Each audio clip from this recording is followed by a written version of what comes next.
ازيكم يا ابطال البرمجه. النهارده عندنا مساله جديده من كود شيف اسمها كاونت ذا نوت بوكس، وهنحلها خطوه بخطوه بلغه سي بلس بلس. فركزوا معايا لان في افكار حلوه جدا النهارده. مبدئيا حابه اعتذر لكم بس عن الاسبوعين اللي فاتوا ان انا ما صورتش فيهم فيديوز، لان انا بصراحه كنت بسافر كل اسبوع في الخميس بالذات، فعشان كده مش طبعا اصور فيديوز. تمام. ده مبدئيا. ثانيا انا برضو كنت بحاول ان انا انظم، يعني كنت بنزل لكم على الاقل في نص الاسبوع كده كنت بنزل فيديو شيرتس. اوكي، فخلينا نبدا كده مع بعض ونشوف المساله بتاعتنا بتتكلم عن ايه النهارده. عندنا مساله بتقول count the notebook.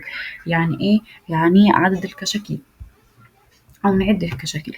بيقول لي you know that 1 kilogram of pulp can be used to 1000 pages and one notebook consists of 100 pages. يعني بيقول انت عارف ان ال 1 كيلو جرام من البالب ده يقدر يعمل 1000 pages and one بيقدر يعمل 1000 صفحة، وواحدة نوت بوك اللي هي بتتكون من 100 بيجز. اوكي، طب ايه البالب ده؟ البالب ده يا جماعة عامل حاجة اسمها، هو اسمه اللب. انا لما عملته لما حطيته على الترانسليتر قال لي اللب.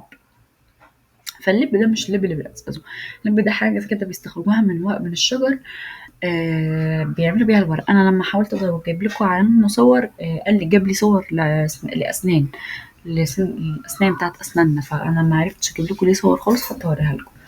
ف لكن انا هقول لكم يعني المعنى منه ان هو اي حاجه بيتعمل منها الورق، مش مهم نعرف ايه هي يعني، بس المهم ان انتوا تعرفوا ان هو 1 كيلو جرام من البالب ده نقدر نعمل بيه 1000 بيجز. اوكي، طيب suppose a notebook factory receive in kilogram of pulp. في factory بيقدر يعمل عدد من الكيلوجرام ده من البulp. فقال لي how many notebook can be made from this. فهو عايز يعرف كم عدد النوت بوكس اللي هنقدر نعملها من الفاكتوري ده. عندي الانبوت فورمات التست كيس والان هنعملهم دلوقتي اهو. انتجر تست كيس والسين التيم والواي تي ماينس ماينس، ونعمل كده شيفت وننزل ونكتب الانتجر ان والسين ان. اوكي يلا بينا. فضل لنا بقى في الكود ده يا جماعه، انا حابه اقول لكم ان المساله دي سهله جدا جدا جدا جدا، لدرجه ان احنا فضل لنا بالظبط 3 سطور ونخلص المساله. خلينا نبدا نخلص بسرعه بس عشان مش عايزه اطول عليكم بس الفيديو. طيب عندي الانبوت قال لي انا عندي 3 تيست كيس. اوكي، انا عندي 3 تيست كيس. اول تيست كيس قال لي 1 و10، طلع لي قدامها تاني. طب ال1 ده اللي هو ايه؟ ال1 ده اللي هو الان، اللي هو الكيلو جرام بتاع البلب. يعني هو كده بالفاكتوري بيعمل 1 كيلو جرام، يبقى هو كده هيعمل 10 نوت بوكس. طب ليش معنى 10 نوت بوكس؟ لان هو قال لي فوق ان 1 كيلو جرام بيقدر يعمل 1000 بيجز، فده معناه ان هو يقدر يعمل 10 نوت بوكس. تمام. طيب واللي بعدها، قال لي 100، بعد كده طلع لي 1000. يعني كده معناه ان هو بيعمل 100 كيلو جرام من البلب، فبيطلع لي حوالي 10000 بيجز، 10000 بيج. فده يقدر يعمل 100 نوت بوك، ان هو يقدر يعمل 1000 كراسة او 1000 نوت بوك. طب ال 50 يقدر يعمل كم صفحة؟ مثلا هنشوف، تعالوا نشوف تحت كده 5000 لا ثانية، لا 50000. 50000 صفحة، 50 كيلو جرام يقدروا يعملوا 50000 صفحة. ده معناه ان هم يقدروا يعملوا 500 نوت بوك. طيب ايه العملية الحسابية اللي بتتعمل هنا بقى؟ يعني حد يقول لي كده ان مثلا ان هنفترض مثلا ان السؤال بيقول لك ان في عدد من الطلبة وكل طالب محتاج عدد معين من الكشاكيل، والمطلوب ان احنا نحسب عدد الكشاكيل او المجموع بتاع عدد الكشاكيل. فمثلا عندنا الانبوتس اللي هم مثلا عدد الطلبة وعدد الكشاكيل اللي بيحتاجها كل الطالب، وعندنا مثلا اول بس اللي هو المجموع او الاجمالي اللي هو بتاع العدد الكشاكيل. فمثلا المنطقي كده لو مثلا في 5 طلاب وكل واحد محتاج 4 كشاكيل، يبقى المجموع 4 multiply 5 equal كام؟ 20.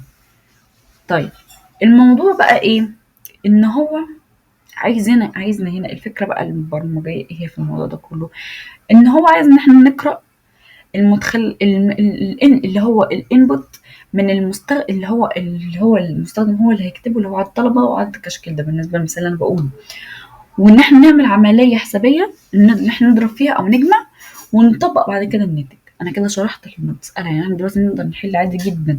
يبقى انا كده المفروض عندي المفروض ان انا هعمل variable جديد، ده اسم انتجر، وهنسميه مثلا البيجز لان احنا هنا بنتكلم عن عدد الصفحات. فدلوقتي انا قلت لك ان الونس، فدلوقتي قلت لك ان انا وانس لما قلت لك ان ال1 كيلو جرام بالب ده يقدر يعمل 1000 بيج، سهلة. أنا كده يعتبر جبت نص الإجابة، جبت كده نص الحل، اللي هو هعمل 1000 بالظبط، هعمل 1000 ملتبلاي الإيه الإن. ليه إن؟ هو أصلا الإن ده اللي هو الكيلو جرام بتاع الفاكتوري اللي المفروض الفاكتوري بيطلعه. أنا هعمل 1000 ديفايدد الإن وإيه، نعمل سيمي. طيب دي أول حاجة. تاني حاجة في انتجر جديد، إيه هو؟ الانتجر ده مثلا ممكن نسميه النوت بوك، بما ان احنا خلاص كده ايه، احنا خلاص بعد ما عملنا البيجز جمعت لنا بقى وعملت لنا النوت بوك. اوكي، فالنوت بوك بقى هنا بقى يجي الدور. مبدئيا كده احنا في عمليه حسابيه تانية. عمليه حسابيه دي هنستخدم فيها احنا دلوقتي، احنا لما نطلع الناتج ده المفروض نعمل ايه؟ لما ناخد الناتج ده ونعمله حاجه، نعمله ايه؟ يعني احنا مبدئيا كده نكتب البيجز. طيب هنعمل ايه بقى؟ هو قال لي أنا على فكره هو الحل كله في السطر ده، الحل كله في السطر ده، هو يعتبر كاتب لك الإجابة، ده ناقص بس إن أنت تكتب الكود. أنا دلوقتي لما قال لي إن أنا بعمل 1 كي، إن أنا عندي 1 كيلو جرام من الباب بيقدر يعمل 1000 بيج، خلاص عملنا الناتج وعملنا الإن ملتبلاي 100 بيج، يطلع لي 1 نوت بوك. إن ال1 نوت بوك دي بقى، النوت بوك دي بتكون من إيه؟ من كام؟ من 100 بيج. يبقى أنا هعمل إيه؟ البيجز دي divided ال 100، divided ال 100. بصوا هي الإجابة موجودة، الإجابة موجودة. يبقى أنا بقى المفروض هنا عشان أخرج له ده بقى أعمل إي سي أوت بس. طب هعمل سي أوت لمين؟ لا أكيد طبعا النوت بوك. لو أنا عملت البيجز يبقى هو لغى السطر ده يعتبر كده كله ما شافوش، وعمل الانتجر للبيج بس، وده طبعا هيطلع غلط. نعمل كده نوت، ثانية غلط، نوت معلش يا جماعة، نوت بوك مساعدين inline والسيمي كولون ورن، ونشوف اللي هيحصل، ايه اللي حصل في ايه. ده ده مش موجود له بتاع. اوكي نضيف له تاني مش مشكلة عادي. برضو لحظة برضو عشان في ايه ساعات بيبقى ايه تعالوا كده نتأكد. كان لل1 1000 لل150 لل500، يبقى انا كده بكده انا اكون نعمل لا مش نكست، سوري، لا مش نكست، معلش previous متبصوش previous تاني، نعمل submit. معلش نشوف بقى ايه اللي حصل. نعمل الحمد لله حليناها وايه، وبكده نكون خلصت مسألة count notebooks. لو استفدت لا تنساش تعمل لايك واشتراك في القناة كود فيرس عشان اللي جاي أقوى وأمتع. خليك دايما فاكر الكود الصح مش اللي بيشتغل بس، الكود الصح هو اللي يعلمك.